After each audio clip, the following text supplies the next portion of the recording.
हम खाक है और खाक ही मावा है हमारा।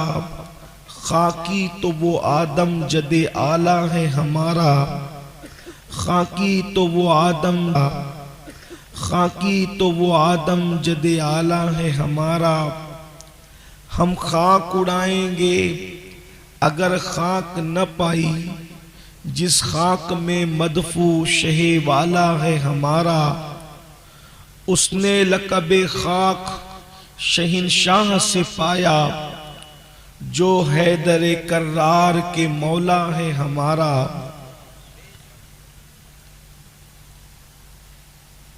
है खाक से तामीर मज़ारे शहे कौनैन। है खाक से तामीर मज़ारे शहे कौनैन। इस खाक से मामूर ही क़िबला है हमारा। आज की ये महफिल सवाद आज़म अहले सुन्नत व जमात की आलमगीर तहरीक सुन्नी दावत इस्लामी की अजीम शान रूह परवर सुन्नी इज्तिमा के हवाले से मुनक्किद है। और इस महफिल का मकसद अकायद और अमाल की इस्लाह है। मुझे ये बताया गया था कि 2 बजे महफिल ख़त्म होनी है और 1:35 हो रहे हैं। बहरहाल तो बहुत ज़्यादा वक्त हमारे पास है भी नहीं और बहुत देर तक के आपको इम्तिहान में नहीं रखा जाएगा। कोई लंबी चौड़ी तमहीद की बजाय मैं सीधे सीधे गुफ्तगू का आगाज़ करता हूँ, क्योंकि मुझसे पेशतर आपने बहुत सारे उलमा और खुतबा को सुना और बिलखुसूस मुझसे पेशतर बिरादरे गिरामी कद्र हज़रत मौलाना सादिक रिजवी साहब का खिताब भी आपने सुन लिया है। थोड़ी देर के लिए कि हमारा मजहब जो है मजहब इस्लाम, इस मजहब की खूबसूरती ये है, सबसे पहली बात ये कि ये मजहब वाहिद ये मजहब है जो तौहीन का नहीं सिर्फ ताज़ीम का मजहब। हमारे मजहब का ये हुस्न है कि इस मजहब के अंदर किसी की तौहीन की इजाजत नहीं, और जो तौहीन करे वो मजहब वाला नहीं हो सकता। हमारा मजहब ताज़ीम वाला मजहब है। हमारे मजहब में किसी की बेअदबी की इजाजत नहीं है। हमारा मजहब अदब है, ताज़ीम का हुक्म देता है, अदब का हुक्म देता है। हमारे मजहब के अंदर नफरतों को तकसीम करने की इजाजत नहीं है। हमारा मजहब मोहब्बतें तकसीम करता है और मोहब्बतें तकसीम करने का हुक्म देता है। हमारे नबी सल्लल्लाहु अलैहि वसल्लम पैगंबरे अम्न बनकर तशरीफ लाए, पैगंबरे मोहब्बत बनकर तशरीफ लाए। अल्लाह के रसूल अलैहिस्सलाम ने इस सिसकती हुई इंसानियत के साथ मोहब्बत का दर्स दिया, प्यार का दर्स दिया। एक तवील अरसा हुआ हम दर्स मोहब्बत भूल गए, हम दर्स ताज़ीम भूल गए, हम दर्स एहतराम भूल गए। आज इस उम्मत का हाल ये हो गया कि एक इंसान दूसरे इंसान के साथ नफरत कर रहा है, एक इंसान दूसरे इंसान के साथ लड़ रहा है, एक इंसान दूसरे इंसान के साथ जो है वो बुग़्ज़ कीना रख रहा है, एक इंसान दूसरे इंसान का बुरा चाह रहा है, एक इंसान दूसरे इंसान के साथ नफरतों की बातें कर रहा है। नफरतों के इस माहौल के अंदर आओ अपने नबी के उस मोहब्बत वाले दर से इंसानियत के सबक को जो हम भूल चुके हैं उसकी यादों को ताजा करें। याद रखना, इंसानियत का अगर सही तसव्वुर किसी ने पेश किया है तो वो सिर्फ और सिर्फ मजहब इस्लाम है। इसलिए कि दुनिया तो ये कहती है कि इंसान पहले बंदर था और बंदर के बाद इंसान, तरक्की करते करते इंसान हो गया। बंदरों से पैदा होने वाले एक अजूबे को इंसान कहते हैं। ये दुनिया कह रही है जिन्हें अपने इल्म पर नाज है, जिन्हें अपने इल्म पर घमंड है, जिन्हें अपनी तहकीक पर घमंड है, हैं, वो इंसान की कितनी तौहीन कर रहे हैं, इंसानियत की कितनी तौहीन कर रहे हैं कि इंसान बंदरों से पैदा होने वाले एक अजूबे का नाम है। लेकिन ये मेरा मजहब है और सिर्फ मेरा मजहब है जो ये कहता है इंसान बंदरों से पैदा होने वाले अजूबे का नाम नहीं है, बल्कि जो सबसे पहला इंसान है वो इतना खूबसूरत था कि दुनिया जिसे हजरत आदम कहती है, और आदम के सामने सारे फरिश्तों ने अपने सर को झुका दिया था। दुनिया के सामने इंसान वो है, दुनिया के सामने इंसान वो है जो बंदरों से पैदा होता है, और इस्लाम के नजदीक इंसान वो है जिसको कुदरत अपने हाथों से पैदा करती है, दस्त कुदरत से पैदा करती है। फरिश्ते उसको सजदा करते हैं, फरिश्ते उसको ताजीम कर देते हैं। अंदाजा फरमाए, और इकबाल कहते हैं बदल डाला है अब तो अंदाजे बयां हमने, बदल डाला है अब तो अंदाजे बयां हमने, नहीं तो बंद कर दी थी फरिश्तों की ज़बां हमने। अल्लाह अकबर, दुनिया का पहला इंसान इतना अजीम है जिसके सामने फरिश्तों की ज़बानें बंद हो गई थी। अल्लाह अकबर मेरे भाइयों, अल्लाह अकबर। आज एक भाई दूसरे भाई का जो है वो सहारा बनने की बजाय उसको नुकसान पहुंचा रहा है। आइए, हमारे मजहब में सबसे पहला दर्स ये है कि इंसान का एहतराम करे, इंसान इंसान की ताजीम करे, इंसान इंसान से मोहब्बत करे। क्यों? इसलिए कि इंसान मुश्तक है उन्स से।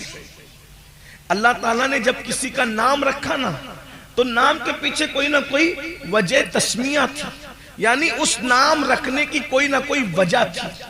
इंसान किससे मुश्तक है? उन्स से, और उन्स का मतलब होता है मोहब्बत, यानी इंसान की फितरत में मोहब्बत है। और जिस इंसान के अंदर मोहब्बत नहीं है वो इंसान नहीं है।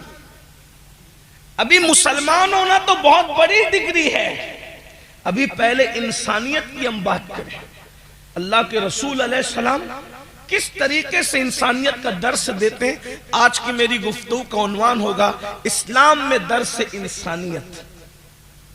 इंसान क्या है, इसी पर आज थोड़ी सी गुफ्तगू सुन लें। इंसान का हुस्न बयान करने के लिए कुदरत ने चार कस्में उठाई। देखो इंसान कितना खूबसूरत है, कोई इंसान बदसूरत है ही नहीं। पहली बात, आपको बात अगर समझ में आती तो बहुत गौर करना इस पर। दुनिया का कोई इंसान, अफ्रीकी हो या सूडानी हो, कोई बदसूरत नहीं है। उसकी वजह यह है क्योंकि इंसान को जिस शक्ल में कुदरत ने बनाया है, 18,000 मखलूक में इतनी खूबसूरत मखलूक कोई है ही नहीं। क्योंकि कुदरत 4 कस्में उठाती है और कहती है वत्तीन वज़ैतून वतूर सीनीन वहाज़ल बलदिल अमीन। अगर इसका तफसीरी तर्जुमा पढ़ा जाए तो इसका तफसीरी तर्जुमा या आयात की तर्जुमानी ये होगी कि विलादत गाहे इब्राहीम की कसम, विलादत गाहे मूसा की कसम, विलादत गाहे ईसा की कसम, विलादत गाहे मुहम्मदुर रसूलुल्लाह की कसम, हमने इंसान को खूबसूरत पैदा फरमाया है, हमने इंसान को अच्छी शक्ल में पैदा फरमाया है। इसलिए कोई इंसान बदसूरत नहीं है, सब खूबसूरत है। इसलिए कि अगर आप चिड़िया की शक्ल देखें फिर इंसान को देखें, अगर आप कौवे की शक्ल देखें और फिर इंसान को देखें, अगर आप अल्लाह अकबर चांद की हकीकत को देखें और इंसान को देखें, जिस दिन लोग चांद की हकीकत को समझ जाएंगे कभी महबूब के चेहरे को चांद से तशबीह देना भूल जाएंगे।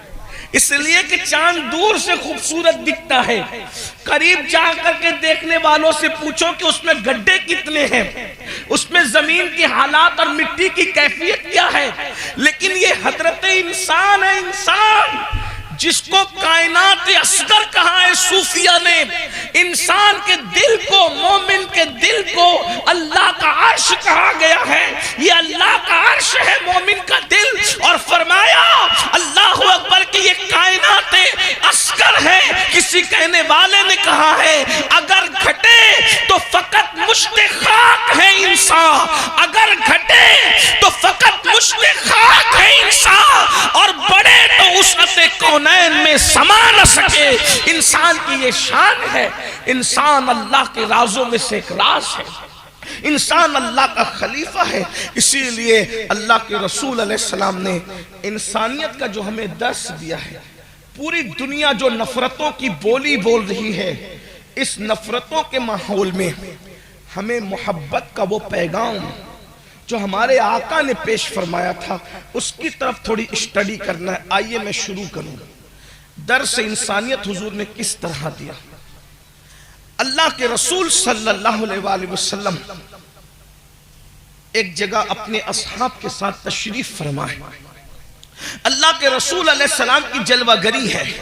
हुजूर अलैहिस्सलाम बैठे हुए। पहली बात तो आप जितने बैठे यहां सब इस इज्तिमा में आने वाले, उनको यकीन है और वो सब जानते हैं, मुझे दोहराने की जरूरत नहीं कि अल्लाह की मखलूक में हुजूर से बड़ा अल्लाह ने किसी को पैदा ही नहीं किया।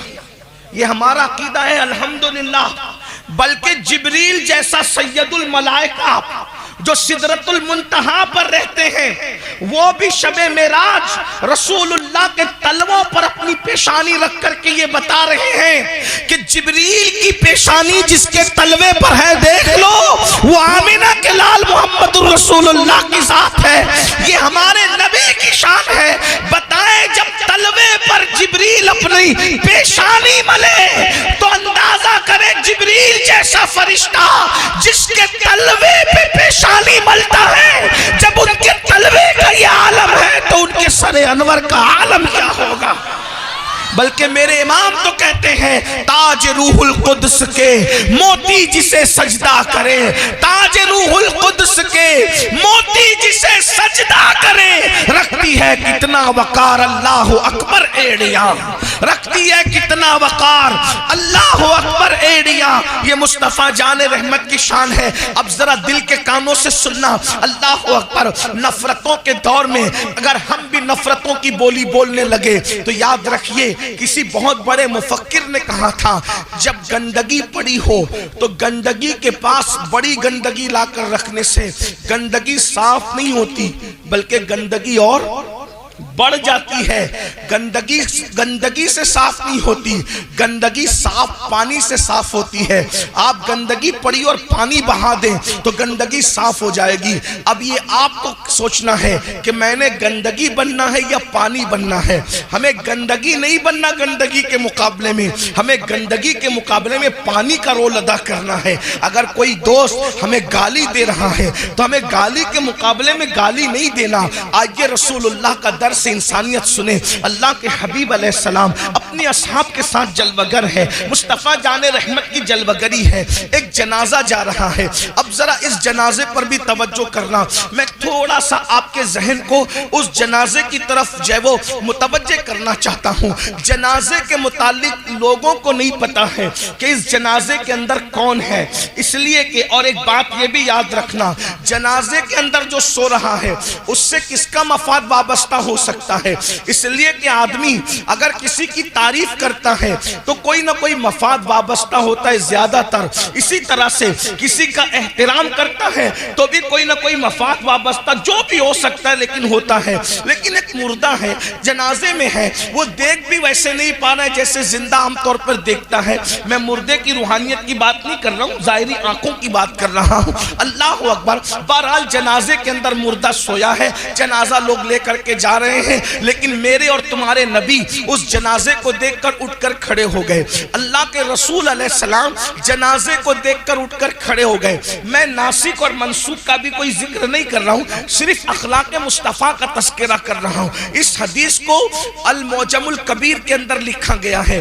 अल्लाह अकबर। अब तवज्जो फरमाएं, अल्लाह के रसूल अलैहिस्सलाम एक जनाजे को देखकर उठकर खड़े हो गए। सहाबा किराम ने अर्ज किया, या रसूल अल्लाह सल्लल्लाहु अलैहि वसल्लम, हमारे माँ बाप आप पर कुर्बान, आका ये बताए कि आप क्यों उठकर खड़े हो गए, किसकी वजह से उठकर खड़े हुए। तो अल्लाह के हबीब अलैहिस्सलाम ने उस जनाजे की तरफ इशारा किया और इरशाद फरमाया कि ये जनाजे के लिए मैं उठ करके खड़ा हो गया, जनाजे की खातिर उठकर खड़ा हो गया। कहने वालों ने अर्ज किया, ए अल्लाह के सच्चे रसूल, इस जनाजा, ये जो जनाजा है वो किसी मुसलमान का जनाजा नहीं है, ये जनाजा तो फुला फुला काफिर का जनाजा है, ये जनाजा तो फुला फुला काफिर का जनाजा है। अल्लाह के रसूल अलैहि सलाम ने जवाब क्या दिया, जनाजे में काफिर है मगर है तो इंसान। तवज्जो करें आप, मैं फिर कह रहा हूं, उलमा से तवज्जो चाहते हुए कि नासिक व मंसूख का जिक्र मैं नहीं कर रहा हूं, मैं सिर्फ ये अर्ज करना चाहता हूं कि अल्लाह के हबीब अलैहिस्सलाम ने दुनिया को इंसानियत के हवाले से सोच क्या दी है, वहां तक किसी की सोच पहुंच ही नहीं सकती जो अल्लाह के रसूल अलैहिस्सलाम ने पेश फरमाई है। फरमाया काफिर है लेकिन है तो इंसान। मेरे भाइयों, आज हम ताल्लुकात का एहतराम करते हैं, इंसानियत का एहतराम नहीं करते। आज हम लोग रिश्तों का एहतराम करते हैं, इंसानियत का एहतराम नहीं करते। इंसानियत का एहतराम हम सब भूल चुके हैं। आप कहेंगे वो कैसे? मैं आपको एक बात बताता हूं। देखो, अगर मैं मौलाना से की इज्जत कर रहा हूं तो इसलिए कर रहा हूं कि मौलाना के मेरे ताल्लुकात हैं, तो ये एहतराम इंसानियत नहीं है, ये तो एहतराम ताल्लुकात है। अगर मैं हजरत से प्यार कर रहा हूं, इनसे कोई रिश्तेदारी इस वजह से, तो ये एहतराम इंसानियत नहीं है, बल्कि ये तो एहतराम रिश्ता है। एहतराम ताल्लुक बाद में है, एहतराम रिश्ता बाद में है। इस्लाम पहले सिर्फ एहतराम इंसानियत की बात करता है और मोहब्बत इंसानियत की बात करता है। आइए उसकी दूसरी मिसाल सुन लीजिए और फिर हैरत से सर धुनिए कि कायनात में कोई ऐसा भी वजूद आया कि जिसने इंसानियत का किस तरीके से दर्स दिया, मोहब्बत इंसानियत के हवाले से सीनों में कैसे प्यार पैदा फरमाया। एक मर्तबा इब्तिदाई इस्लाम का दौर है, इस्लाम का इब्तिदाई दौर है। अल्लाह के सच्चे रसूल सादिक व मस्दूक मुस्तफा जान रहमत सल्लल्लाहु अलैहि वसल्लम किसी जरूरी काम से तशरीफ ले जा रहे हैं, आकाए करीम जा रहे हैं। करीब में देखा किसी के कराहने की आवाज आ रही है, कोई करा रहा है, हाय हाय हाय, कोई करा रहा है, इस तरीके की आवाज निकाल रहा है। मेरे नबी की शान है, हुजूर किसी की तकलीफ नहीं देख सकते, मेरे नबी की शान है, ये नबी का हौसला है, ये कांटों पर तो चल सकते हैं, ये पत्थर तो खा सकते हैं, ये जख्मों से लहूलुहान तो हो सकते हैं, लेकिन जब कोई बेचैन होता है तो मेरे नबी बेचैन हो जाते हैं। जब कोई बेकरार होता है मेरे नबी बेकरार होते हैं। जब कोई मुस्तरिब होता है मेरे नबी मुस्तरिब होते हैं। अल्लाह अकबर। मेरे भाइयों, मैं अपनी बहनों की भी तवज्जो चाहता हूँ। अल्लाह अल्लाह, मेरे आका अलैहिस्सलाम ने किसी के कराहने की आवाज सुनी और मेरे आका के कदम रुक गए, मेरे सरकार के कदम रुक गए। सरकार ने फरमाया किसके कराहने की आवाज आ रही है, कौन आहू बुका कर रहा है? अल्लाह अकबर। जब मेरे आका से अर्ज किया गया या रसूल अल्लाह सल्लल्लाहु अलैहि वसल्लम, कहने वाले ने खुशी खुशी कहा, इसलिए कि बात उसके नजदीक खुशी की थी। अल्लाह अल्लाह, इंसान जिस मनसब पर होता है उसी मकाम पर सोचता है, उसी अंदाज से सोचता है। कहने वाले ने खुशी खुशी कहा या रसूल अल्लाह, वो अबू जहल है ना, अबू जहल, उसका वो फुला गुलाम है ना जो बहुत ज्यादा उसकी चापलूसी करता था और उसकी वजह से आपको अजियतें देता था, आपको तकलीफें पहुंचाता था, आपको सताता था। हुजूर इतना बीमार पड़ गया है, अब उसके बचने की कोई उम्मीद नहीं है। और अबू जहल ने उसको घर से निकाल करके उस झोपड़े में, टूटे झोपड़े में डाल दिया है। उसका कोई पुरसाने हाल नहीं है, बीमारी की वजह से वो तड़प रहा है। सच कहना मुसलमानों और बहनों की भी तवज्जो, अगर मैं और आप होते उस जगह पर तो बोलो हमारी खुशी की इंतहा न रहती। ये हमें सताता था, ये हमें गाली देता था, ये हमें दुख पहुंचाता था, अच्छा हुआ मुझे सताने की वजह से ये सजा मिली है। ये हमारी सोच है। अगर हमें सताने वाला उसका एक्सीडेंट हो जाए तो हमारी सोच ये है कि मुझे सताया इसलिए इसका एक्सीडेंट हुआ है। भाई तू क्या है, मैं क्या हूं? असल दीन सीखने की कोशिश करो। अल्लाह अकबर, अल्लाह अकबर। कहने वाले ने कहा आपको सताने वाला आगे बढ़ रहा है। जिस काम से हुजूर जा रहे थे उस काम से जाना छोड़ दिया। जिस काम से अल्लाह के रसूल सल्लल्लाहु अलैहि वसल्लम जा रहे थे उस काम से जाना छोड़ दिया और फरमाया चलो हम उसकी इयादत करेंगे, उसकी मिजाज पुरसी करेंगे। और दुनिया में लाओ कोई ऐसा कायद, लाओ कोई ऐसा रहनुमा, लाओ कोई ऐसा रहबर जो दुश्मनों की इयादत करने जाता हो। अरे लोग तो दोस्तों की इयादत करने नहीं जाते। ये मेरा नबी है और सिर्फ मेरा नबी है जिसके सीने में इंसानों के लिए प्यार कितना है कि अपने दुश्मन की इयादत के लिए जरूरी काम छोड़ करके तशरीफ ले जा रहे हैं। और गए तो सीधा उसके बिस्तर पे जाके बैठ गए। अंदाजा तो करें उसके बिस्तर को क्या मकाम मिल गया है। जो कदम अर्श पर पहुंचते हैं वो कदम उसके बिस्तर पर पहुंचे हैं और करीब बैठकर उसके माथे पे हाथ रखते हैं और हाथ रख के कहते कैसे हो। अल्लाह अकबर। ऐ नाम में उनके इतना असर, जी उठते मुर्दे भी सुनकर वो हाल अगर खुद ही पूछे बीमार का आलम क्या होगा। अल्लाह अकबर। सरकार ने पेशानी पे हाथ रखा और हाथ रख के कहा कैसे हो। उसको अल्लाह अकबर तड़प रहा था और तड़प तड़प के कहता था हाय जब तक मेरे अंदर ताकत थी लोग मुझसे काम लेते रहे, अब मेरे अंदर से ताकत खत्म हो गई तो लोगों ने मुझे ज़ाय कर दिया। वो तड़प तड़प के कहता लोगों ने मुझे ज़ाय कर दिया, लोगों ने मुझे ज़ाय कर दिया। जब जब वो कहता लोगों ने मुझे ज़ाय कर दिया, आका उसकी पेशानी पे हाथ रख के कहते मगर मोहम्मद तो तेरे सराहने मौजूद है, मगर मोहम्मद तो तेरे सराहने मौजूद है, मगर मोहम्मद तो तेरे सराहने मौजूद है। और हुजूर के सर पे हाथ रखने से अल्लाह ने उसको राहत दे दी, उसको आराम दे दिया, उसको चैन दे दिया। फिर हुजूर उठ करके जाने लगे तो सहाबा ने कहा या रसूल अल्लाह इतने अहम काम से जा रहे थे, वो काम छोड़ करके आप उस बीमार के पास बैठ गए। तो मेरे नबी ने फरमाया, मेरे आका का फरमान सुनो, ऐ मेरे सहाबा रात भर नफिल पढ़ने से बेहतर है कि चंद लम्हात किसी बीमार के सरहाने बैठ जाया जाए। अल्लाह।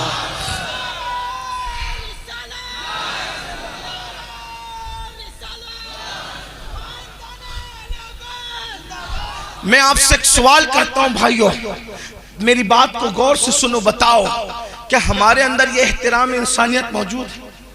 आज हमारा पड़ोसी हमसे तंग है, सच कहना पड़ोसी लोग हमसे खुश नहीं है। अरे पड़ोसी तो पड़ोसी, हमारी बीवी हमसे खुश नहीं है, हमारे बच्चे हमसे खुश नहीं है, क्योंकि हम इंसानियत हमारे अंदर रही नहीं। सुबह उठते माँ बहन की गाली बीवी बच्चों को देते, क्या इंसानियत है भाइयों? इंसानियत का दर्स क्या है? बिला वजह किसी इंसान की तरफ पीठ भी मत करो।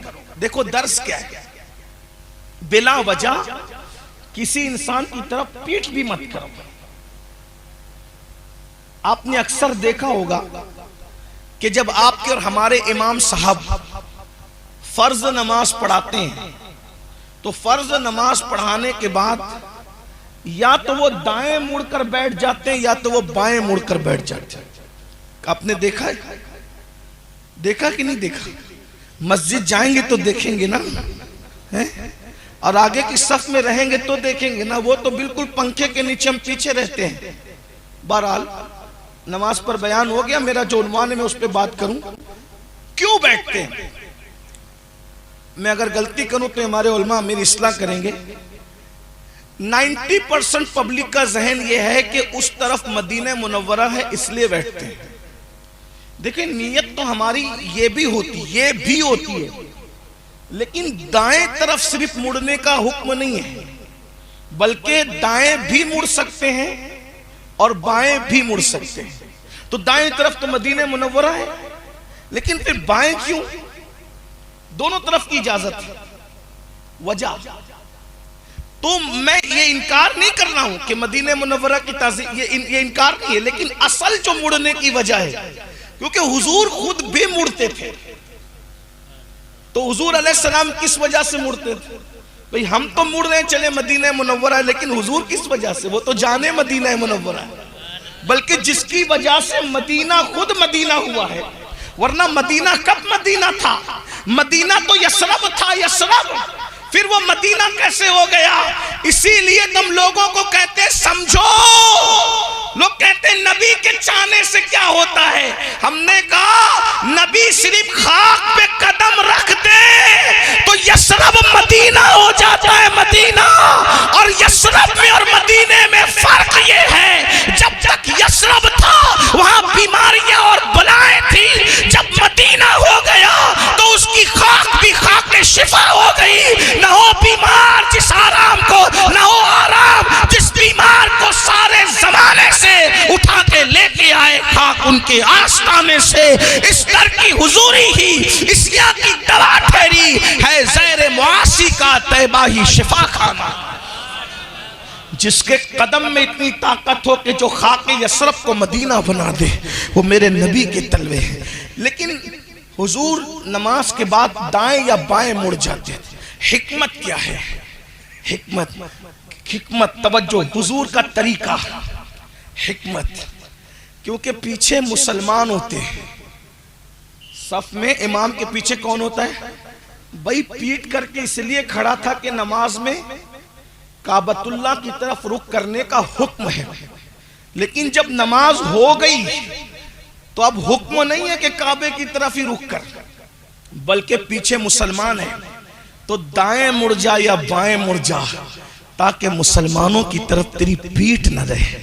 जरा गौर तो करें, जिस मजहब ने इंसानों की तरफ पीठ करने से भी इस एतबार से रोका ताकि लोगों को पता चले कि इंसानियत का एहतराम, जितना एहतराम काबे का है उससे बढ़कर एहतराम एक मोमिन का है। आका अलैहिस्सलाम काबतुल्लाह से मुखातिब होकर कहते, ए काबा, जो तेरे इर्द गिर्द घूमे उसके गुनाह माफ हो जाते। तो हुर्मत वाला अल्लाह का घर है, मगर ए काबा सुन ले, तुझसे ज्यादा हुर्मत मेरे ईमान वाली उम्मती की है। कभी हमने सोचा, हम समुंदरों पार हजारों मील दूर के फासले पर कभी काबे की तरफ पैर नहीं करते, काबे की तरफ पैर नहीं करते, और बुढ़े माँ बाप को धक्का देके घर से निकालते। जिनकी हुर्मत काबतुल्लाह की हुर्मत से बड़ी है, उसको धक्का देके निकाल रहे हैं। बोलिए कौन सा एहतराम इंसानियत है? अरे ये तो इंसानियत से बढ़कर और रिश्ता है, बल्कि रिश्तों में सबसे बड़ा रिश्ता है। आज नमाजों पर तवज्जो तो है, एक हद तक दाढ़ियां भी रखी जा रही है, लेकिन इंसान का एहतराम भूल चुका है। आइए मैं आपको बताऊं, जब हम एक दूसरे से मिलते हैं, बातचीत करते हैं, तवज्जो करना, हमारी बातें क्या होती है पता है? जो कयामत के दिन अल्लाह इंसान से पूछेगा वो इंसान से पूछता है। अल्लाह जो पूछने वाला है तुम पूछ रहे हो, क्या पूछते हो पता है? तेरा सिलसिला कौन सा है, कौन से सिलसिले में तू मुरीद है, तेरा पीर कौन सा है? ये सब सवालात क़यामत के दिन होने वाले होंगे। अल्लाह पूछेगा फमन यअमल मिस्काल ज़र्रत, कारोबार क्या करता है तू? कारोबार क्या करता है? क्या क्या करता है? सच बोलता है कि नहीं बोलता? झूठ बोलता है कि नहीं बोलता? मेरे भाइयों, जो सवालात अल्लाह ने पूछने हैं वो सवाल इंसान से पूछता है। उसमें क्या हो रहा है? झगड़ा। भाई मैं मुरीद किसका हूं, ये क़यामत में फैसला होना है। तू पठान है तो तू असली पठान है कि नकली पठान है, ये नसब का फैसला क़यामत में है। तू सैयद है तो असली है कि बाद में बना है, ये सब अल्लाह ने पूछने, आपको नहीं पूछना। इंसान वो सवाल जो अल्लाह करेगा उसको नहीं करना। इंसान को कौन सा सवाल करना? जो इंसान से कर सकता है। नफरतें इसलिए बढ़ रही है कि जो सवाल अल्लाह ने करना है वो सवाल बंदा कर रहा है। अगर इंसान से करने वाला सवाल करे तो नफरतें नहीं बढ़ेगी बल्कि मोहब्बतें बढ़ेगी। इंसान से क्या सवाल कर सकता है? मेरे भाई तेरा चेहरा क्यों उतरा हुआ है? तुझे भूख तो नहीं लगी है? अगर तू भूखा है तो चल मैं तुझे अपने घर ले जाकर के खाना खिला दूं। मेरे भाई तू टेंशन में दिख रहा है, कहीं तेरे ऊपर कर्जा तो नहीं है, चल मैं तेरा कर्जा उतार दूं। मेरे भाई मैंने सुना है तेरी बेटी की शादी है, तो इंतजाम हुआ कि नहीं, चल मैं इंतजाम कर दूं। भाइयों हमने इंसान से करने वाले सवालात छोड़ दिए, और जो सवाल अल्लाह क़यामत के दिन करेगा वो हम एक दूसरे से करने लगे। तेरी बिरादरी है तो असली है कि नकली है? भाइयों ये तो क़यामत में होगा। तू करता क्या ये क़यामत में होगा। तेरी रातें कैसे गुजरती क़यामत में होगा। अल्लाह के बंदों से वो मत पूछो। अरे जज अगर मुजरिम से कोई सवाल करे, वो सवाल कोई किसी इंसान से करे तो कहते इतना बड़ा हो गया, तो क्यों तू जज वाला सवाल तू कर रहा है, तुझे हक नहीं। तो जब जज वाले सवाल करने का तुझे हक नहीं है, तो कादिर व कय्यूम खुदा जो क़यामत में सवाल करेगा, वो सवाल करने का तुम्हें हक किसने दिया है। अल्लाह के बंदो इंसानों की ताजीम सीखो। आइए मैं अपनी गुफ्तगू को समेटते हुए अब आपके सामने कुछ बातें रखना चाहता हूं, ताकि दर्स इंसानियत सीख लो, इंसानियत का दर्स सीख लो। आज इंसानियत सिसक रही है, मोहब्बतें नापैद है। मेरे भाइयों हमने नमाज पर तकरीरें सुनी है, मैंने भी बहुत की, आपने मेरी बहुत तकरीरें सुनी, रोजे पे तकरीरें सुनी होगी। इसी तरीके से आपने नवाफिल की फजीलत पर, तहज्जुद पर, बहुत सारे चीजों पर। लेकिन आइए आज इंसानियत के साथ आज हम एक दूसरे का दिल तोड़ते हैं, ख्याल नहीं होता, झिड़कते हैं ख्याल। एक बात आपको बताऊं, हम आला हजरत की बात बहुत करते हैं, लेकिन आला हजरत के साथ भी हम चीटिंग करते हैं। क्यों चीटिंग करते हैं पता है? जो बातें हमें पसंद है वही आला हजरत की लेते हैं, और जो हमारे नफ्स पे गिरा गुजरती है हम उसको छोड़ देते हैं, ऐसे कि जैसे हमने सुना भी नहीं, पढ़ा भी नहीं। देखिए अब आला हजरत क्या कहते हैं, सुनिए। आला हजरत अलैहिर्रहमा लिखते हैं कि किसी आशिक रसूल को, किसी मुसलमान को, मोमिन को, खुशअकीदा को बेवकूफ कहना भी हराम है। अब जरा तवज्जो करें, क्या क्या कहते हो ये तुम जानो, लेकिन मसलके आला हजरत क्या है वो जरा देखो। किसी खुशअकीदा मुसलमान को बेवकूफ कहना भी हराम है। अब बहुत गहराई से इसको सुनना, क्योंकि ये गुफ्तगू सुनने से ज्यादा समझने से ताल्लुक रखती है। और आप लोग क्या क्या कह जाते हो, माँ की, बहन की, इसकी, उसकी, पता नहीं कितनी गालियां निकलती। ये मसलक में तो बेवकूफ कहना भी खुशअकीदा मुसलमान को हराम पाया। लोग कहते हैं आला हज़रत बड़े शिद्दती थे। मैंने कहा जो शिद्दती होगा ये बात करेगा? वो शिद्दत जरूर करते थे, मगर उनके लिए जिनके लिए कुरान ने हुक्म दिया, और उनका दिल मोम से ज्यादा नर्म था उनके लिए जिनके लिए कुरान ने कहा रहमाउ बैनहुम। मुसलमानों ये दर्स इस्लाम सीख लो, 90% झगड़ों का खात्मा हो जाएगा। आज अपनी बीवियों को मार रहे लोग, तलाक की धमकियां दे रहे लोग, 3-3 बच्चे होने के बाद अपनी बीवियों को लोग तलाक दे रहे हैं। जालिमों, किसी का हुस्न, किसी की जवानी से मुकम्मल लुत्फ अंदोज होने के बाद, 3-3, 4-4 बच्चों के बाद जब किसी औरत को तलाक दोगे तो सोचो उसकी रातें कितनी सिसकियों के साथ निकलेगी, किस कदर करवटें बदल कर वो रातें गुजारेगी। याद रखना, और अच्छी तरह ये जुमला याद रखना, सैयदुस सादात मौलाए कायनात सैयदना अली मुर्तजा करमल्लाहु ताला वजहुल करीम ने फरमाया, अल्लाह काफिरों को तो मोहलत दे देता है, लेकिन अल्लाह जालिमों को मोहलत नहीं देता। जुल्म मत करो। आज कौम की बेटियां तलाक पाती हैं, तो तलाक पाने के बाद उनको कौन मुंह लगाएगा, उनसे कौन रिश्ता करेगा, उनसे कौन निकाह करेगा। मेरे भाइयों 30-30, 35-35 साल की बच्चियां जब कुंवारी बगैर रिश्ते के घरों में बैठी हुई है, तो ये तलाकशुदा औरतों को कौन अपने साथ रखेगा। अल्लाह अकबर। और उस बाप के दिल से पूछ जिसकी बेटी तलाक पा करके बाप के घर आती है, उसके लिए कितना पहाड़ वाला गम होता है। अल्लाह अकबर। अंदाजा तो फरमाए, ये तलाक की नहूसत उम्मत मुस्लिमा में जड़ पकड़ती जा रही है। बिला वजह तलाक, घर से इजाजत के बगैर निकली तो तलाक, सालन में नमक ज्यादा हो गया तो तलाक, इस पर तलाक। मेरे भाइयों सुन लो, किसी पे जुल्म मत करो। हदीस पाक का मफहूम है, अगर तुमने किसी चिड़िया पे भी जुल्म किया होगा तो क़यामत के दिन तुम्हारे आमाल अकारत कर दिए जाएंगे। जब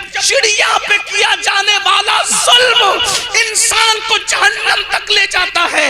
तो जिसने जुल्म किया होगा अपनी बीवियों पर, आज सबसे ज्यादा मजलूम तबका अगर मुस्लिम माशरे में कोई है तो उसको औरत कहते हैं। औरत खाना भी बनाए, औरत पानी भी भरे, औरतें कपड़े भी धुले, औरतें बच्चों को भी संभाले, औरतें घर का सारा काम काज करे। उसके बाद शौहर घर में आते तो 80% शौहरों का हाल ये है कि वो एक मुंह बीवी को सीधा देने के लिए तैयार नहीं। 90% शौहरों का हाल यह कि घर में आते तो सीधा मोबाइल में घुस जाते हैं, टीवी का मुंह पकड़ के बैठ जाते हैं। कौन देगा अपनी बीवियों को टाइम? हमारा मजहब तो यह कहता है अगर नफिल नमाज की कसरत करने से बीवी का हक जाय होता है तो वो नफिल छोड़ दो। नफिल मुसल्ले पे पढ़ने से बेहतर है कि बिस्तर पर अपनी बीवी का हक अदा करो। मगर ये सब नहीं हो रहा है क्योंकि हमने दीन नहीं सीखा। हमने दीन चंद चीजों को समझा, टोपी, दाढ़ी, नमाज और नॉन वेज खाना। मुझे इनकार नहीं है इनकी अजमतों का, टोपी का, दाढ़ी का, नमाज का मुझे इनकार। आप मुझे जानते हैं कि मैं इसको बार बार रिपीट करता हूं, लेकिन सुन लो, नमाजें भी जाय हो जाएगी उन लोगों की जिन्होंने अपनी बीवियों पे जुल्म किया। मेरे आका अलैहिस्सलातु व तस्लीम फरमाते हैं पहाड़ों जैसे अमाल लाएंगे लेकिन बीवी को गाली दी होगी, उस गाली की वजह से अल्लाह उनके अमाल को जाय कर देगा। सिर्फ माँ बाप को सताने पर अमल जाय नहीं होते, बीवी पे जुल्म से भी अमल जाय होते। आज तो बीवियों को नौजवान छोकरे सीरियल और फिल्म देखने की वजह से क्या समझ रहे, यूज करो छोड़ो। ये तो हाथ के लोग कहते हैं बीवी तो हाथ के रुमाल की तरह। मैंने कहा हमारे मजहब में हाथ के रुमाल की तरह नहीं है। हमारे मजहब में ना बीवी सर का ताज है, सर का ताज भी नहीं है, पैर की जूती भी नहीं है, हाथ का रुमाल भी नहीं है। मेरे अल्लाह ने औरत को बाएं पसली से, बाएं तरफ की पसली से जो दिल के करीब की पिसली है उससे पैदा किया और बताया ये दिल के करीब से पैदा की गई है, ये दिल में रखने की चीज है, इसको दिल में रखो। इसीलिए तो मैं लोगों को अक्सर कहता हूं, लोग हमें क्या ताना देते हैं बीवियों के बारे में। हम जितना प्यार करना जानते हैं उतना कोई जान ही नहीं सकता।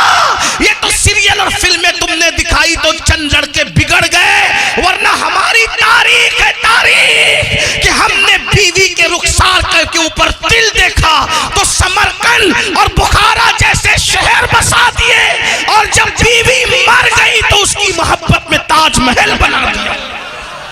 ये सिर्फ हमारी तारीख है, ये सिर्फ हमारी तारीख, कोई नहीं पेश कर सकता। ये तारीख ये सिर्फ हमारी तारीख है। या और बहुत सी बातें मजनू हम में है, मजनू हम में है, लैला हम में है।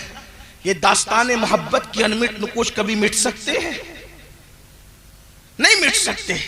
दास्तान इब्राहिम और हाजरा हम में है, दास्तान इब्राहिम और सारा हम में है।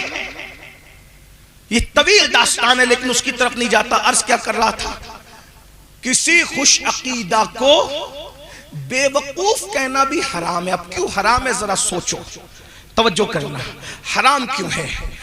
अब आला हजरत जब कोई जवाब दे दे तो ऐसा तो नहीं है कि दे दिया तो दे दिया, ये मसला नहीं। वहां तो बड़े बड़े शागिर्द बैठे, सदरुल शरिया जैसा, अल्लामा जफरुद्दीन जैसा, मुहद्दिस आजम के चौचवी जैसा, अल्लामा हशमत अली खान शेरबेश अहले सुन्नत जैसा, बड़े बड़े इल्म के पहाड़ लोग, उन्होंने फौरन सवाल कर दिया आला हज़रत से, सरकार ये बेवकूफ इतनी छोटी सी चीज है, इस पर आप कह रहे कि हराम है। भाई हराम के लिए तो कोई दलील चाहिए ना, ऐसे थोड़ी कोई भी चीज हराम हो जाती है। वो इल्म वाले लोग थे, कहने लगे बेवकूफ किसी खुशअकीदा को कहना ये हराम है, आप कह रहे हैं, तो इतनी छोटी सी बात बेवकूफ आदमी चलते फिरते कह देता ये हराम कैसे है? तब इमाम का जवाब सुनो, कहते हैं क्या तूने हदीस नहीं सुनी, मन आजा मुस्लिमन फ़क़त आज़ानी वमन आज़ानी फ़क़त आज़ल्लाह, कि जिसने किसी मुस्लिम को अज़ियत दी उसने मुझ मोहम्मद को अज़ियत दी, और जिसने मुझे अज़ियत दी उसने अल्लाह को अज़ियत दी। और दूसरे मकाम पर है जिसने अल्लाह को अज़ियत दी उसका ठिकाना जहन्नम है। अरे जब तू किसी मोमिन को, मुसलमान को, सही अकीदा को बेवकूफ कहेगा तो उसका दिल दुखेगा। अरे उसका ही दिल नहीं दुखेगा बल्कि मदीने वाले मुस्तफा का दिल गुंबदे खजरा में दुखेगा। तो बताओ वो आशिक कैसा जो गुंबदे खजरा में नबी का दिल दुखाए। बताओ जब किसी को बेवकूफ कहने से भी गुंबदे खजरा में नबी का दिल दुखता है, उसका दिल दुखने की वजह से। जब बीवी को मारते होंगे तो हुजूर का दिल कितना दुखता होगा। जब खुद की पैदा की हुई बच्ची को माँ बहन की गालियां देते होंगे हुजूर का दिल कितना दुखता होगा। और बढ़ के कहूं, सगे भाई पर जब तुम केस करते होंगे कचहरियों में तो रसूलुल्लाह का दिल कितना दुखता होगा।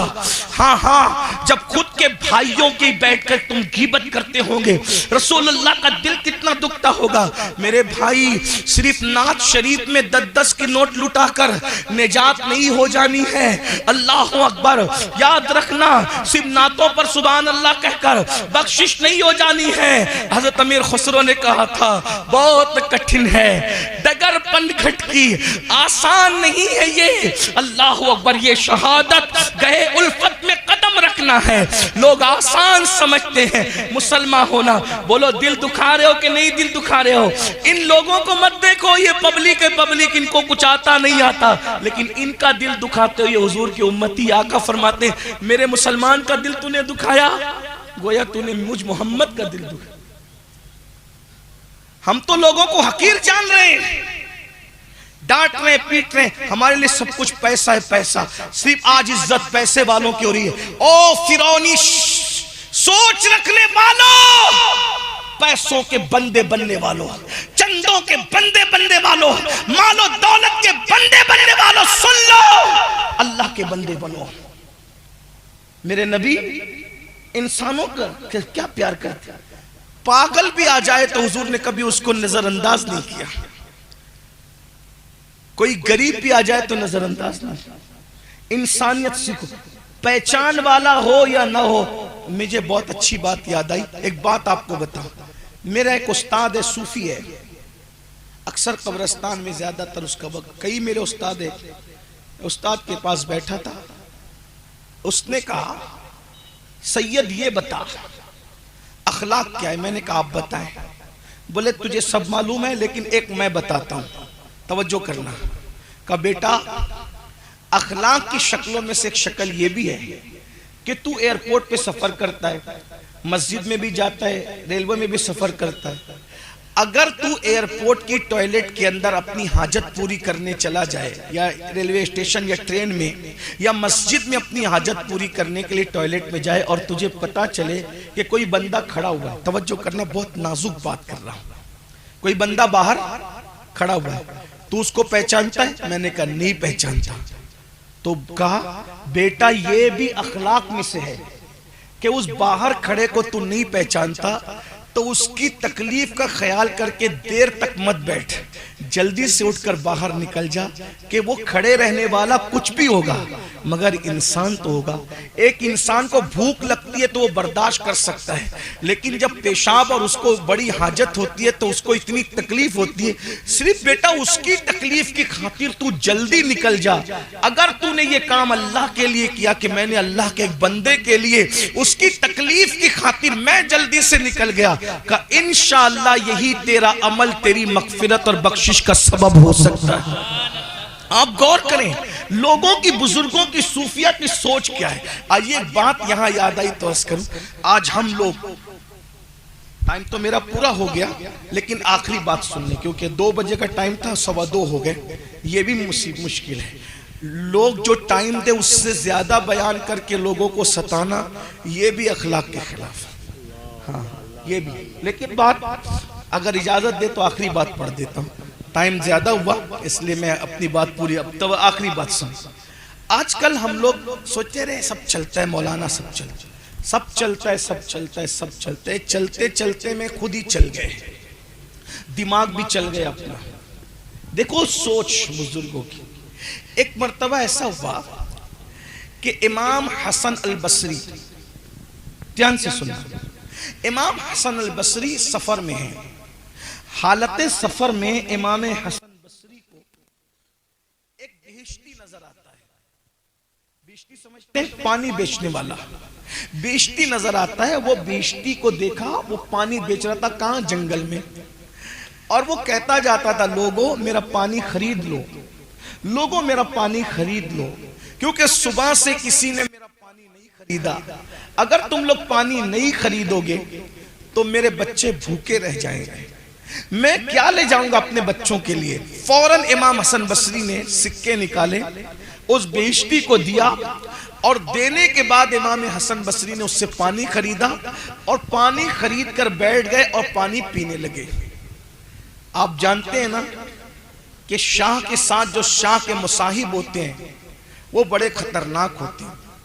यानी उसको अपनी जबान में कहूं, इंडिया की जबान में, कि चाय से ज्यादा केतलियां गर्म होती है। अगर ये केतलियां ठंडी हो जाए ना तो चाय तो फिर चाय ही है। हर जगह काम केतलियों ने खराब किया है, हर जगह काम चमचों ने खराब किया है। और अगर खुल करके कह दूं, पीर लोग सब बहुत अच्छे हैं, काम मुरीदों ने खराब किया है। उलमा बहुत अच्छे हैं, इर्द गिर्द जो चापलूसों की जमात है उन्होंने काम खराब किया है।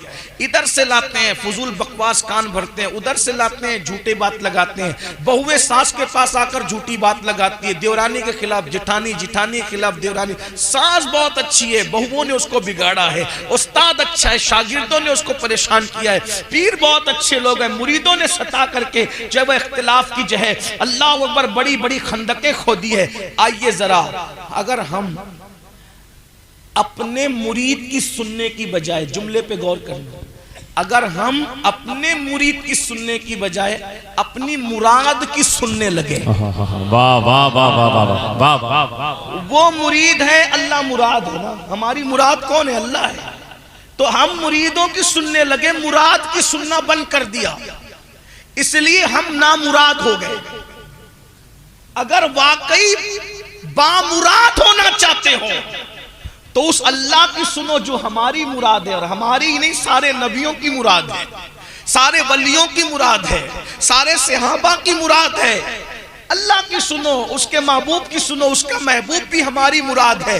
अरे मुराद ही नहीं, मेरा इमाम तो कहता है कि हमारा नबी जाने मुराद है। वाह वाह वाह, सुभान अल्लाह सुभान अल्लाह सुभान अल्लाह। जाने मुराद, काने तमन्ना कहूं तुझे, वो मुराद नहीं, मुरादों की जान है। और आपसे भी कहता हूं, अगर यहां औरतें बैठी है, सास को बहुओं की सुनने की बजाय जाने मुराद की सुनना चाहिए। बेशक, सुभान अल्लाह।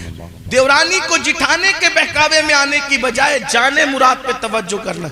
जो इधर की चुगली उधर, उधर की चुगली उधर लगा करके इख्तिलाफात पैदा करते, क़यामत के दिन वो भेड़िए की शक्ल में जहन्नम में जाएंगे। अगर चुगली पर कंट्रोल हो गया, गीबत पे कंट्रोल हो गया, हसद पे कंट्रोल हो गया, तो दुनिया में 90% झगड़े खत्म हो जाएंगे। और याद रखना, किसी की सुनो मत, अल्लाह की सुनो, उसके महबूब की सुनो। बहरहाल बेइज्जती कह रहा था मेरा पानी खरीदो, सुबह से किसी ने खरीदा नहीं है। अगर पानी नहीं खरीदोगे तो मैं घर क्या ले जाऊंगा? हजरत हसन बसरी जो मौला अली के मुरीद भी है, खलीफा भी है, पानी लिया, बैठ के पीने लगे। किसी करीब खड़े हुए शख्स ने कहा, सरकार सरकार। आपने उसकी तरफ देखा, आपका रोजा है ना हजरत, इस बेइज्जती के चक्कर में आपने रोजा तोड़ दिया।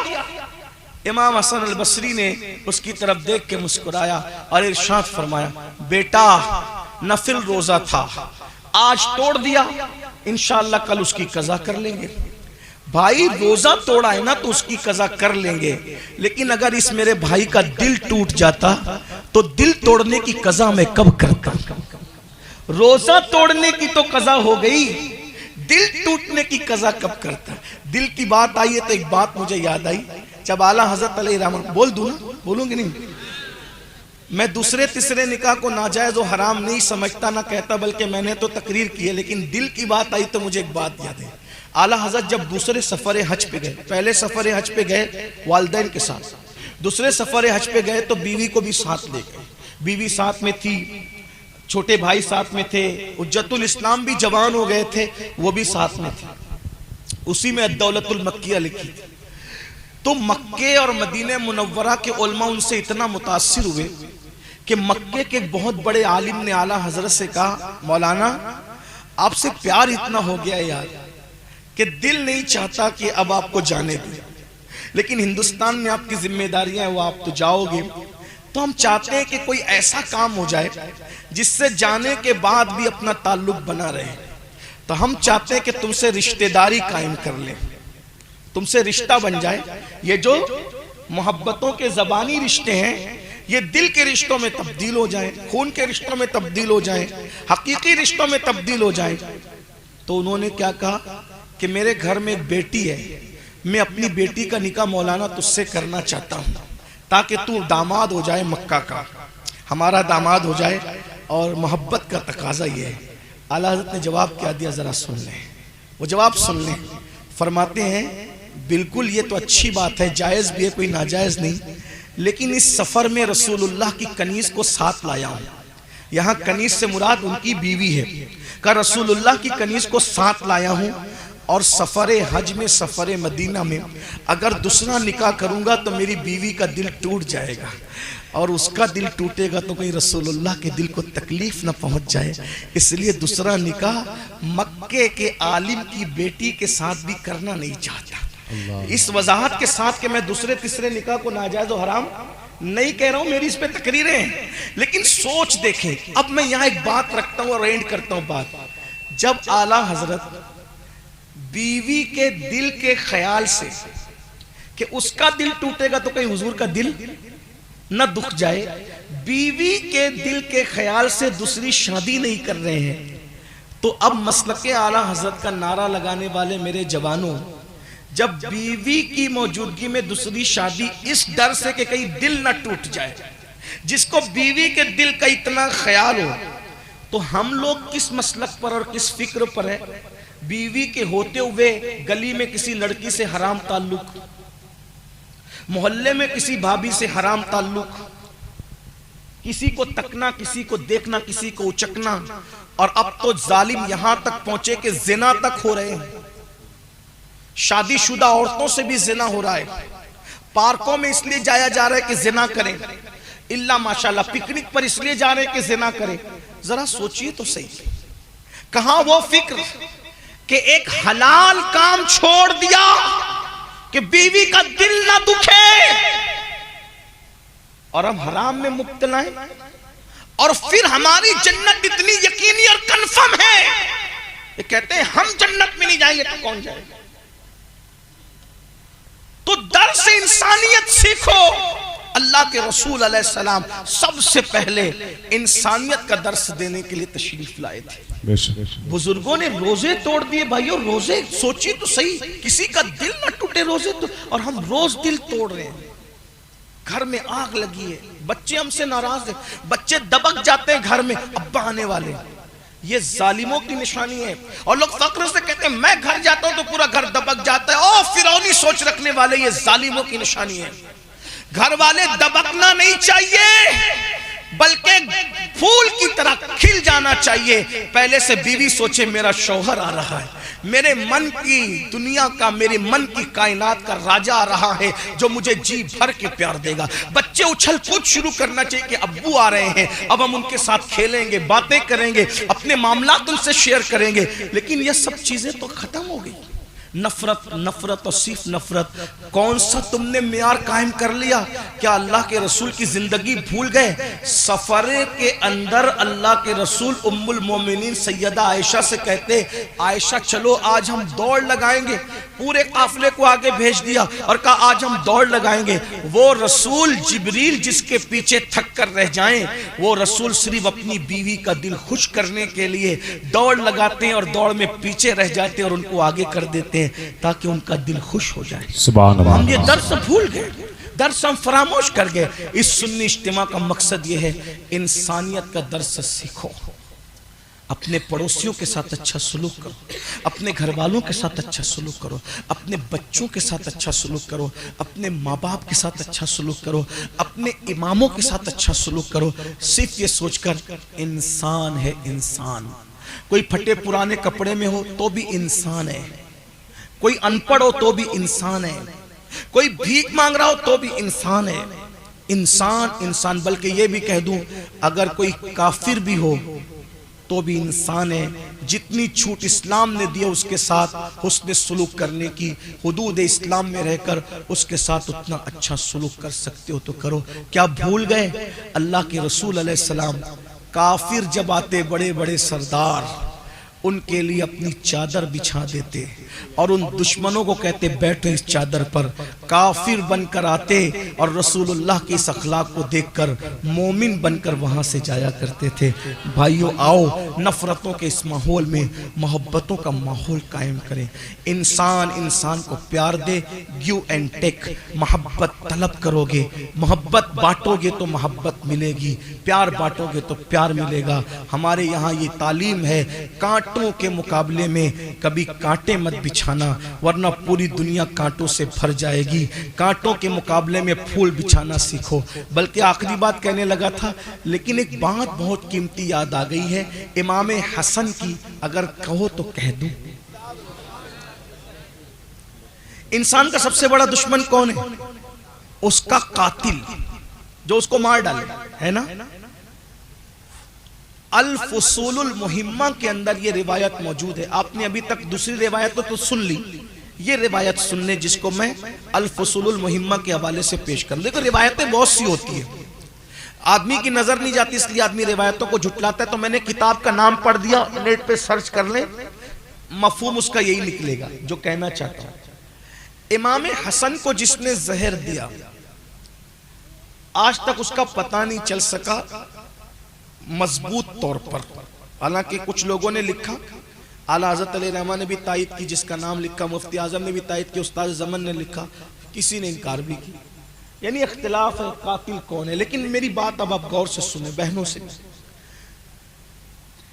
जिन लोगों के जो लोग बहुत बड़े होते हैं ना, तो कपड़े की वजह से बड़े नहीं होते, जूतों की वजह से बड़े नहीं होते, कीमती मोबाइल की वजह से आदमी बड़ा नहीं होता है। एक जुमला और कह दूं, अगर बुरा ना मानो, बड़ी डिग्रियों की वजह से, बड़े इदारों की बड़ी डिग्रियों की वजह से भी आदमी बड़ा नहीं होता है। आदमी बड़ा कब होता है पता है? जब उसकी सोच बड़ी होती है। इंसान की बड़ी सोच उसको बड़ा करता है, वरना डिग्रियां तो अमेरिका से भी लोग लेकर आ रहे हैं। हमारे पास दाढ़ी टोपी वालों के पास जो डिग्रियां नहीं है, जिसको ख्वाब में भी हमने नहीं देखा, लोग अमेरिका और बर्तानिया से वो डिग्रियां लाकर घमंड कर रहे हैं। लेकिन हम कहते हैं तुम अभी बड़े नहीं हुए क्योंकि तुम्हारी सोच वैसी है। तुम किडनियां चुरा रहे हो, तुम क्या बड़े हो सकते हो? तुम लोगों के दिल चुरा रहे हो, लोगों की लाशों का सौदा करते हो, जानों का सौदा करते हो, क्या बड़े हो? सोच बड़ी होती है तो इंसान बड़ा होता है। इंसान की सोच उसको बड़ा करती है, ये बात याद रखना। और बड़ों की सोच हमेशा बड़ी रहती है। अब उस बड़े का जिक्र कर रहा हूं जो मेरे बड़ों का भी बड़ा है, और सिर्फ मेरे बड़ों का नहीं बल्कि गौसे पाक के बड़ों का भी बड़ा है, वो गरीब नवाज के बड़ों का भी बड़ा है। एक जुमला और कह दूं, वो हुसैन जिसकी बड़ाई पर दुनिया मुत्तफिक है, उस हुसैन के भी बड़े को इमाम हसन कहते हैं। वाह वाह वाह। सोचो ना वो हसन कितना बड़ा होगा जो हुसैन का भी बड़ा है। तवज्जो तो फरमाए, अगर कोई फजीलत ना भी पढ़ूं, ये फजीलत कितनी बड़ी है कि वो इतने बड़े का बड़ा है कि जिसके लिए लोगों ने कहा इंसान को बेदार तो हो लेने दो, हर कौम पुकारेगी हमारे हैं हुसैन। किताब का हवाला पढ़ दिया, इमाम हसन को जहर एक बार नहीं दिया, कातिल ने जहर 4 मरतबा, 5 मरतबा या 7 मरतबा, मुख्तलिफ रिवायात है। लेकिन जितनी बार दिया, आखिरी बार जो कातिल ने जहर दिया है तो वो हीरा पीस करके इमाम हसन की मशकिज़े में डाल दिया।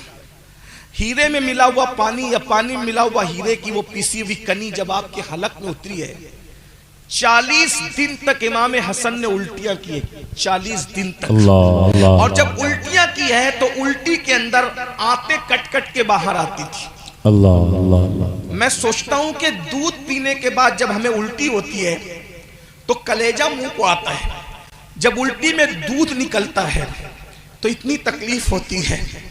सैयदा के लाल को कितनी तकलीफ होती होगी जब आते कट कट के निकलती थी। उल्टी में भी आते कट के निकलती थी और बैतुल खला में भी आते कट के निकलती थी। 40 दिन तक सैयदा का लाल कटी हुई आंतों की उल्टी करता रहा और कटी हुई आंतों को बैतुल खला में निकालता रहा। और उसका दर्द क्या था? कहने वाले कहते कि इमाम हसन का चेहरा हरा हो गया, हरा चेहरा हो गया। बहुत तकलीफ थी। इसको समझ सकते हैं तकलीफ किसको कहते हैं? दूध की उल्टी में इतनी तकलीफ हो जाए, अगर सालन रोटी खाओ तो उसकी उल्टी हो तो कितनी तकलीफ हो जाए। उल्टी करने वाले लोग जानते हैं कितनी तकलीफ होती है। आते कट के निकलना और वो भी पूरा वो हीरे से आते कट जाना। लानत हो कातिलाने हसन पर, जो भी कातिल है अल्लाह उस पर लानत करे, उसको वो सजा दे जिसका वो मुस्तहिक हो। इमाम हसन के पास इमाम हुसैन और बहुत तकलीफ में थे। इमाम हसन ने कहा, भैया कौन कातिल है बता दो। सुन लो, बड़े कौन होते? भैया कातिल कौन है बता दो। फरमाया, क्या करोगे? मैं उसको कत्ल करूंगा। क्यों? क्योंकि नबी ने अपना सब्र इमाम हसन को दिया और अपनी बहादुरी और शुजात इमाम हुसैन को दिया। इसीलिए सब्र में नबी की औलाद में इमाम हसन जैसा कोई नहीं है और बहादुरी में नबी की औलाद में इमाम हुसैन जैसा कोई नहीं। बहादुर आदमी थे, बहादुरी में कहा मैं कत्ल करूंगा क्योंकि अल्लाह का हुक्म है कातिल को कत्ल किया जाए। फरमाया, नाम बताओ। इमाम हसन कहते हैं, नाम जानता हूं भाई। एक रिवायत तो यह है कि इस पर बात ही नहीं हुई, नाम नहीं बताया, लेकिन फसूलुल मुहिम्मा की बात, क्योंकि रिवायत बहुत होती है। इल्म बगैर किनारे का समंदर है, अल्लाह जिसको जो जहां तक पहुंचा दे। अब रावी ने कहा था कि इसमें इंसाफ किया, लेकिन बात बहुत बड़ी है जो कहने जा रहा हूं। वह मुझे नाम मालूम है कि किसने कत्ल किया है, लेकिन भाई बताऊंगा नहीं। तवज्जो करना, काश हम इन बुजुर्गों को पढ़ते, इनके नक्शे कदम पे चलते। मुझे नाम मालूम है, जानता हूं मेरे कातिल को। कातिल को नहीं जानूंगा तो किसको जानूंगा, लेकिन बताऊंगा नहीं। क्यों नहीं बताएंगे? जवाब सुनो, क्यों नहीं बताएंगे? कहा, भैया मेरे भाई हुसैन, मेरे नाना मुस्तफा जाने रहमत ने पूरी जिंदगी कभी किसी की गीबत नहीं की। मेरे अब्बा मौला अली ने भी कभी किसी की गीबत नहीं की। मेरी अम्मा सैयदा फातिमा ने भी कभी किसी की गीबत नहीं की। अब मैं कातिल का नाम बता दूं तो मुझे डर लगता है कि कहीं गीबत ना हो जाए और गीबत करने वालों में मेरा शुमार ना हो जाए, इसलिए मैं कातिल का नाम तुम्हें नहीं बताऊंगा। ये बात अब सुनो, और उससे बड़ी बात फरमाया, हुसैन आप कातिल का नाम पूछते हैं, मैं तो ये तमन्ना लेकर बैठा हूं कि काश कयामत के दिन कातिल का फैसला अल्लाह मेरे हवाले कर दे, कि अल्लाह अगर मुझे कह दे कि हसन तेरे कातिल का फैसला मैं नहीं करूंगा बल्कि तू करेगा, तो इमाम हसन कहते हैं, पता है भाई हुसैन मैं क्या फैसला करूंगा कयामत में? इमाम हुसैन ने कहा, क्या फैसला करेंगे? कहा, अगर अल्लाह ने मुझे फैसला करने की इजाजत दे दी, हालांकि ऐसा होगा नहीं, लेकिन जज्बात देखें, बड़ों की सोच देखें। फैसला तो अल्लाह ही ने करना है, मगर जिनके रुतबे हैं सिवा, उनको सिवा मुश्किल है। फरमाया, मेरे भाई हुसैन अगर मेरे कातिल के लिए अल्लाह ने मुझे इजाजत दी कि फैसला हसन तुम करोगे, तो कहा दुनिया देखेगी कि मैं उसका हाथ पकड़कर उसको अपने साथ जन्नत में लेकर के चला जाऊंगा। वाह वाह वाह।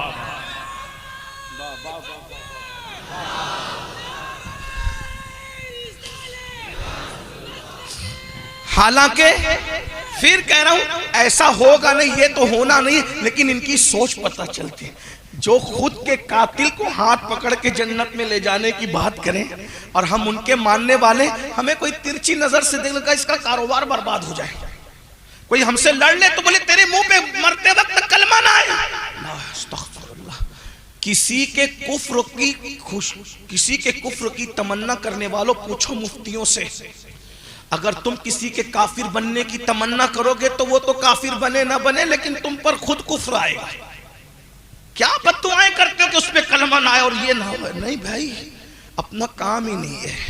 आज से पहले जिसके साथ जो हुआ सिर्फ इस वजह से भूल जाओ कि अगर मैं बदला लूंगा तो हुजूर का दिल दुखेगा, मैं अल्लाह उसका कारोबार भी ना बिगड़े, क्योंकि वो परेशान होगा तो मेरा महबूब परेशान होगा, क्योंकि कुरान कहता है अज़ीज़ुन अलैहि मा अनित्तुम, यानी हुजूर आपके लिए मैं सबको माफ करने तैयार हूं।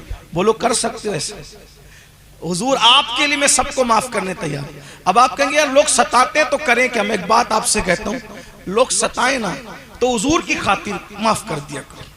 या रसूलुल्लाह अगर मैं इसको मारूंगा, गाली दूंगा, फिर इसको भी तकलीफ होगी, इसका बुरा चाहूंगा कि इसका कारोबार बंद हो जाए, इसका बीमारी आ जाए तो आपको तकलीफ होगी। तो आप देखिए, बचपने में हम ये सुनते थे कि अगर सिक्का गटर में गिर जाए तो बोलो सिक्के के लिए गटर में हाथ डालते थे कि नहीं डालते थे कि भाई चलो सिक्के के लिए गंदगी में। तो जब सिक्के की खातिर इतनी बड़ी गंदगी आदमी गवारा कर लेता है तो जाने मुराद मोहम्मदुर रसूलुल्लाह के लिए ये उम्मत की सताने को और इसके गम को क्यों नहीं गवारा कर सकता इंसान?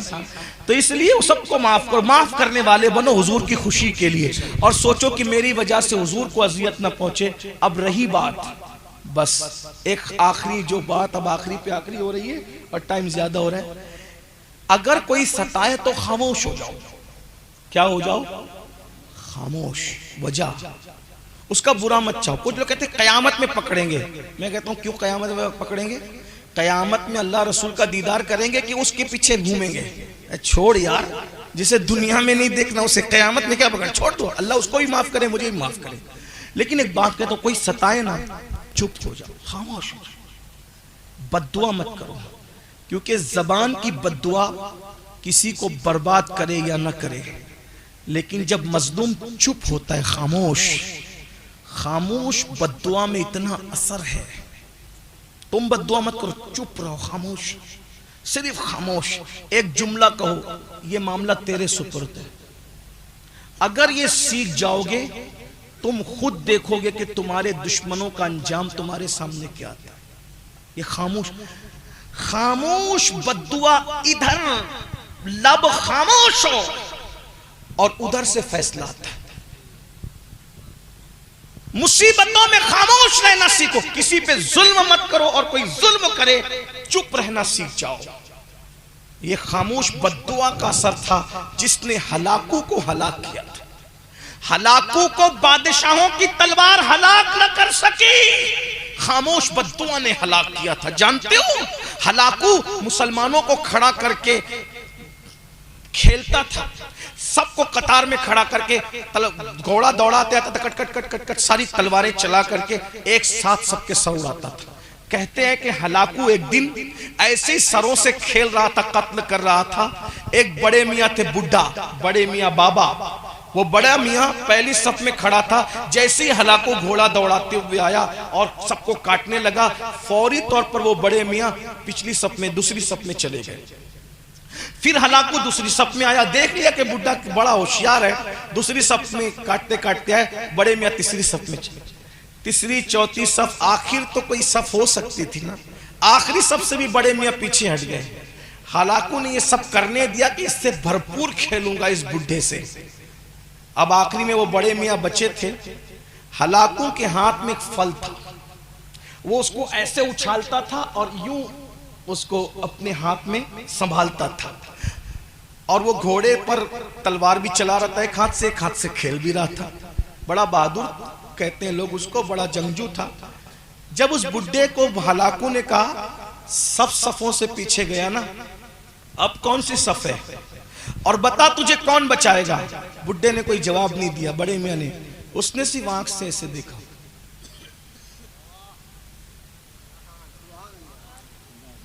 ये मुसीबत में यूं देखना, ये बहुत बड़ी चीज है।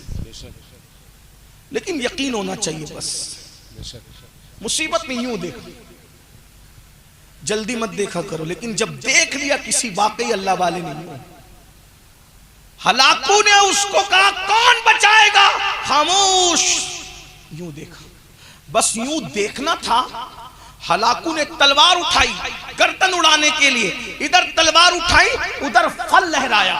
जैसे ही फल लहराया तो फल उसके अंदाजे से कुछ दूर हुआ, जैसे ही पकड़ने के लिए यूं बढ़ा, उसका बैलेंस बिगड़ा, और बैलेंस बिगड़ा तो रिकाब में पैर फंसा, और पैर फंसा तो घोड़ा लगाम खींची, जोर से दौड़ा, और जोर से दौड़ा तो जो लोगों के सरों से खेल रहा था उसका सर जमीन पे टकराने लगा, और वो वक्त आया कि लोगों ने अपने सामने हलाकू को इस तरह मरते देखा जुल्म की वजह से।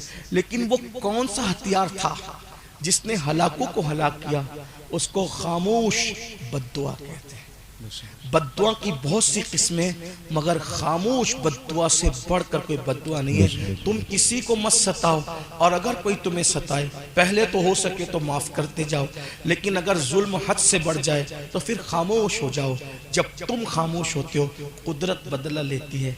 दर से इंसानियत सीखो। अल्लाह मुझे आप सबको तौफीक दे। गुफ्तगू के दरमियान कोई गलती हो तो अल्लाह ताला माफ कर दे। अस्तगफिरुल्लाह रब्बी मिन कुल्ली ज़ंबिन व अतूबु इलैहि।